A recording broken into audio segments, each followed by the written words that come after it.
સત્તાની ચમક છોડી અને સાદગીનો માર્ગ અપનાવનાર ભાવનગરના પૂર્વ મેયર એટલે એક એવો ચહેરો કે જે ફરી એક વખત વેલ્ડિંગ કામની અંદર જોડાઈ ગયા છે। જો કે રાજકારણમાં એવું પણ કહેવાય છે કે સત્તા કાયમ હોતી નથી, આજ નહીં તો કાલ તમારે સત્તાનું પદ તો છોડવું જ પડે છે।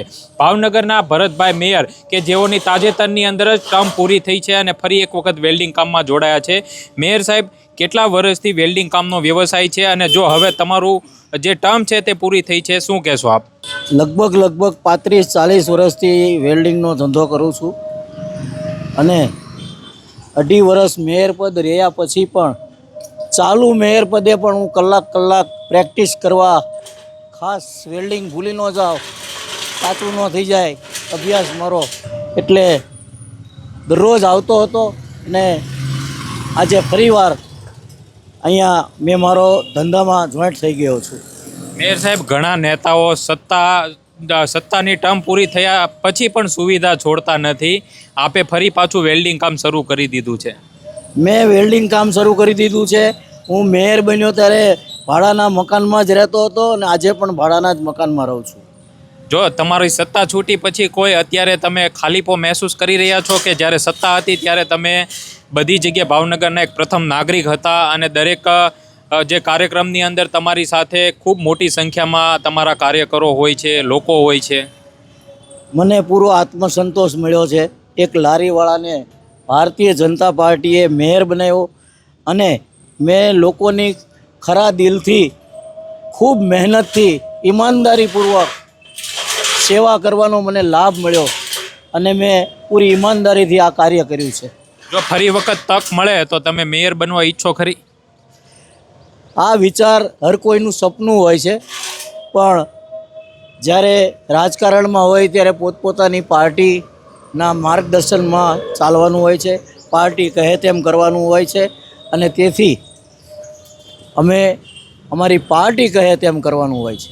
મેયર સાહેબ, ભાવનગર મહાનગરપાલિકામાં કામ કરતી વખતે સૌથી મોટો પડકાર કયો રહ્યો છે અત્યાર સુધીમાં તમારા કાર્યકાળમાં?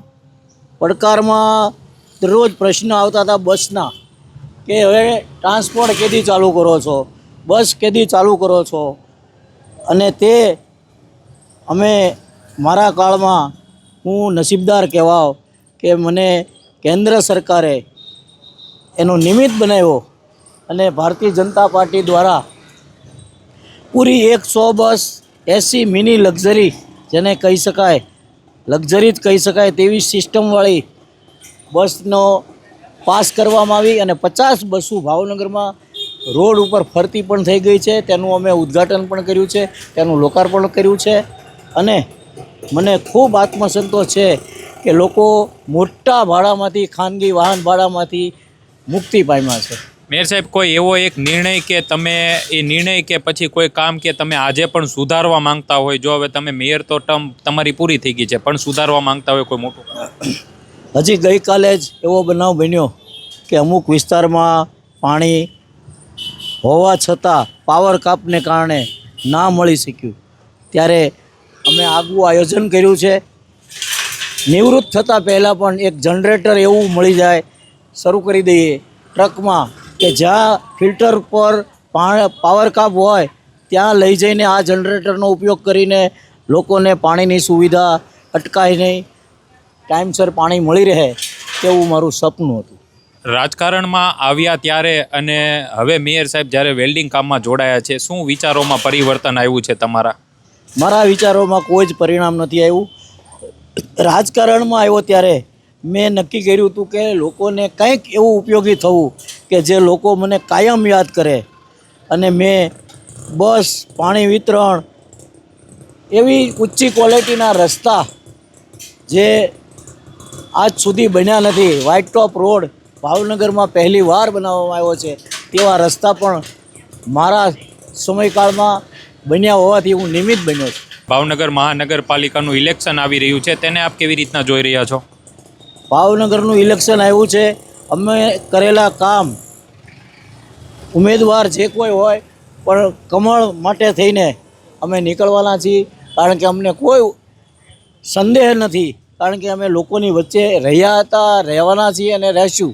ત્યારે અમે લોકોના કામ કર્યા છે, લોકો માટે કામ કર્યા છે, બિનસ્વાર્થ મેં મારી વ્યક્તિગત કહું તો બિનસ્વાર્થ મેં કામ કર્યું છે, ઈમાનદારીપૂર્વક કામ કર્યું છે, ત્યારે મને વિશ્વાસ છે કે હું જ્યાં જ્યાં મત માંગવા જઈશ ભાજપ માટે ત્યાં મને ઢગલાબંધ મારી પાર્ટી માટે મત મળવાના છે.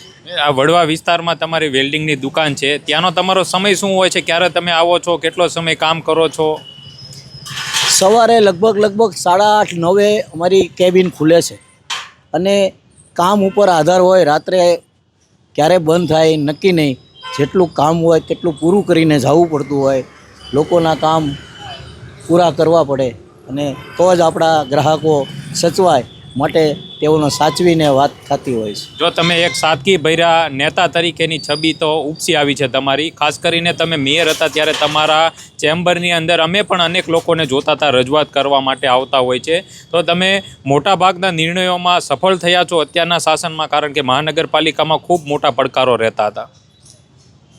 આપને આ માધ્યમથી વાત કરું તો કોઈ પણ માણસ ફરિયાદ કરવા ધમ પછાડા કરતો આવતો હોય, ખૂબ રિસાયેલો હોય કે અમારા કામ થતા નથી અને મારી ઓફિસમાં આવે ત્યારે તેને પહેલાં તો હું ચા પાણી પાઉં છું અને પછી અધિકારીને બોલાવીને તેના પ્રશ્નનો નિકાલ કરીએ છીએ, અથવા તો એ નિકાલ ન થતો હોય તો લીગલી રીતે કેમ વાંધો છે, ક્યાં વાંધો છે, તેના જે તે વિભાગના અધિકારી પાસે એનો જવાબ અમે દેવરાવીએ છીએ અને લોકો મારાથી ખૂબ સંતુષ્ટ હતા, એનો મને આત્મસંતોષ છે. ખાલી હવે અંતિમ સવાલ એક પૂછી લો, અત્યારે જો વેલ્ડિંગ કામની દુકાન આપ ચલાવો છો, દિવસના કેટલા રૂપિયા મળી રહેતા હોય તમે મહેનત કરો એ પ્રમાણે? લોકોને એવું હોય છે, નોકરી કરતા હોય એને પગાર ઉપર હોય, એનો પગાર નક્કી જ હોય, પણ ક્યારેક અમારે ઓફ સિઝન હોય તો ઘરના રોટલા પણ ખાવા પડતા હોય અને ક્યારેક ડબલ કામ મળી જતું હોય ત્યારે ઓવરટાઈમ કરીને પણ મહેનત કરીને એ કચાશ પૂરી કરતા હોઈએ છીએ. ભાવનગરના એક મેયર ભરતભાઈ બારડ કે જેઓ મેયરના સત્તા પદ ઉપર રહ્યા, તેમને ખૂબ સારો કાર્યકાળ છે તે વિતાવ્યો અને 2.5 વર્ષની તેમની ટર્મ છે તે પૂર્ણ કરી છે, પરંતુ તેમનું મેયર પદ પૂરું થઈ ચૂક્યું છે અને હવે તેઓ પૂર્વ મેયર બની ગયા છે અને તેમનો જે મુખ્ય વ્યવસાય છે, જે વેલ્ડિંગ કામ છે, તે ફરી વખત શરૂ કરી દીધું છે. દિવસ દરમિયાન તેઓ અહીં વેલ્ડિંગ કામ કરતા હોય છે. આ રાજકારણની અંદર સત્તા છે તે કાયમી રહેતી નથી, પરંતુ જો આ જ પ્રમાણે અન્ય નેતાઓ છે તે પણ આ પ્રકારનો માર્ગ અપનાવે અથવા તો સત્તાનો સાચો ઉપયોગ કરે, સેવાના માધ્યમથી ઉપયોગ કરે, તો ભાવનગરની અંદર કદાચ વિકાસને ચાર ચાંદ લાગી શકે છે.